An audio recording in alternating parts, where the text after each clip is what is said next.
Jeremy Conrad from MCU Cosmic dropped not one, but two incredibly juicy Marvel scoops. Let's talk about the Netflix Marvel characters and Hulk and Namor in the future of Phase 4 and beyond.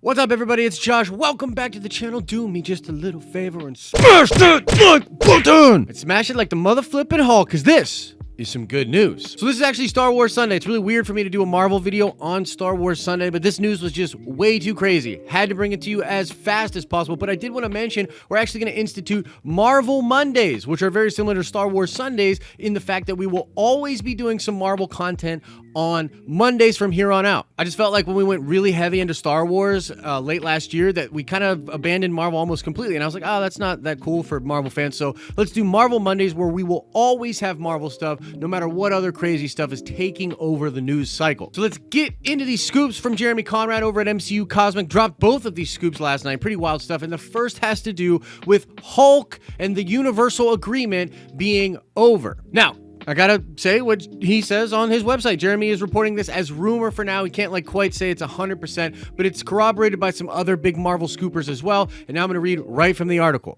I'm only putting this out there as a rumor, not as fact, but I've heard from someone very reliable that Marvel has gained full control of the Hulk and Namor.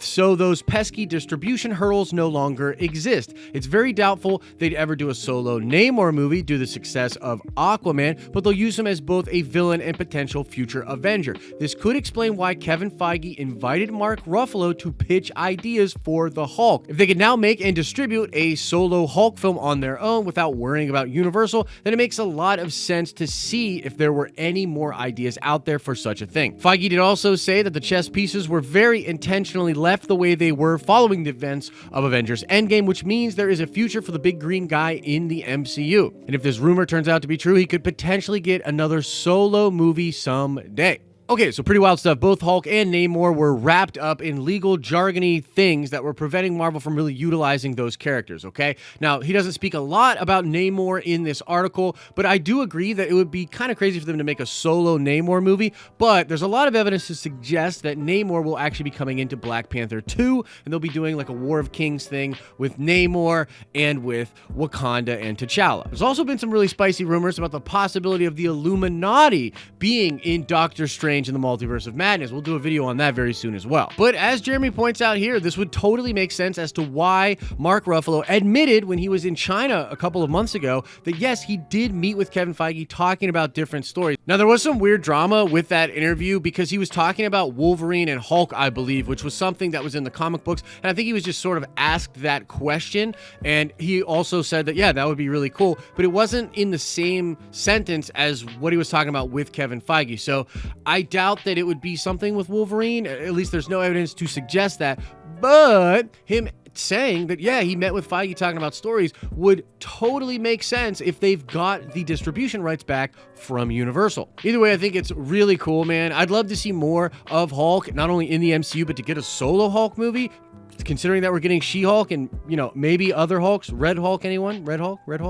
Calling Red Hulk, that would be really cool. But yeah, to get another movie with Hulk could be very awesome. But I mean, for me personally here, I want to go back to Savage Hulk. Like, I love Professor Green or whatever, you know, Hulk, just Professor Hulk, you know, being smart, that's fine. But I want to get back to the Savage Hulk, man, the one that's just smashing stuff, screwing things up. He was so awesome in Thor Ragnarok. I'd like to get that character back. So maybe there's a way we get all of that. I don't know, could be cool. So let us know what you think about that in the comment section. But let's get into the second scoop that Jeremy Conrad dropped, and this will make many people very happy as it has to do with the Marvel Netflix characters. Now, as was reported early in the year by Jeremy Conrad and several other people, there was a 2-year thing, basically a 2-year time period where Marvel could not use the Netflix characters after they were canceled earlier in 2018, right? But according to Jeremy, that might have changed. And I'm just going to read right from his article here. He says, as with today's story about the Hulk, I'm just putting this out there as a rumor, but I've heard from rock-solid sources that Marvel Studios is already in various stages of development on projects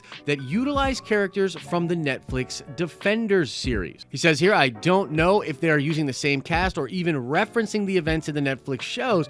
I also can't say for sure which characters will be first up, but Daredevil and Punisher certainly seem like the prime prime candidates due to their popularity. Specifically, the Punisher could be used in a Midnight Suns team with Doctor Strange, Blade, Moon Knight, and Ghost Rider, and possibly Elsa Bloodstone. And just the possibility of Daredevil interacting with other MCU characters should get people very excited. If Marvel is in development on projects using one or more of these characters, it's possible that Netflix allowed them to access them long before the 2-year gap has expired. Now, I do think it's important to note here that Jeremy Conrad came out with a couple of scoops late last year that were talking about how Kevin Feige himself specifically absolutely loved Charlie Cox's portrayal of Daredevil and Matt Murdock. And so I think it's possible, like, although far-fetched, it is technically possible that we would get the same versions of those actors over into the MCU, like the same versions of the characters. Literally, we would get Charlie Cox as Daredevil and Jon Bernthal as the Punisher. That could happen, but I highly doubt they will connect back to the Netflix stuff at all. But as I've been telling you guys a lot over the past couple of weeks,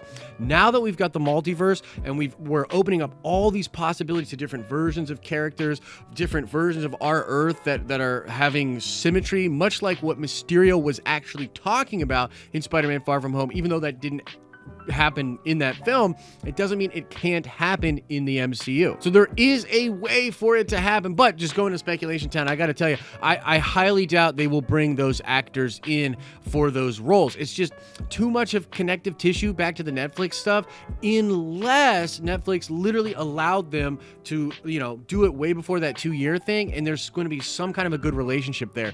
Like I've been telling you guys, what's going on with Spider-Man? It shows me that Feige is at least open to doing things differently than he normally does, which, you know, we talk about all the time, but Feige, straight A's, does not play nice with others, right? Does not play well with others. He's doing his own thing, his own way, and his vision, he's pretty stringent about it. But as the MCU expands and these new things are coming in, it's very possible that he would actually break his own rule and bring in these characters again. But I think either way, ultimately, people love Punisher and Daredevil, and even though the Netflix portrayals were great, I think we just love those characters more than we even love those shows. And to think that Marvel is already developing stuff with those characters, it shows us that they know how much we love those characters as well, and so having them into the fold is just going to be terrific. Now, the thing that's so cool about this, man, is a lot of people have been talking a lot of crap about the MCU and how it's going to drift off, how we lost all these great characters and there's no way we can continue the magic that has happened in the first 3 phases. And I just totally disagree with that. And this is yet another sign that they are getting all of these toys back. And the product that we are going to be getting in the next couple of years and the connective tissue that is going to be there, particularly when you realize we're going to 4 films a year with Disney Plus shows, is just going to be mind-blowing. Like this, honestly, we might just be getting started. We have just barely scratched the surface of great comic book stories that can be told and great comic book characters that can be in those stories. So I'm super excited. But yeah, that's the news, guys. I wanted to break this down. What do you think of these 2 scoops by Jeremy Conrad? Do you hope they're true? Do you hope we get Charlie Cox? Do you not care? And where are you at with Hulk and Namor? Let me know your thoughts in the comment section below. And now let's shout out Dave Cavallero. Indeed, Sergei Kravinoff is Kraven the Hunter's real name in Marvel Comics. So shout out to you, Dave. And now let's ask another nerd card question before we get out of here. I want to know what Disney Plus MCU show was actually bumped up and will now be in 2020 along with Falcon and the Winter Soldier. You probably heard about this, and if you haven't, well, now you will. There's an MCU show on Disney Plus that got bumped up and now it's going to be in 2020. What show am I talking about? Answer that question in the comment section below. As I always say, I hope you're having an awesome and a nerdy day, and I'll see you in the next video.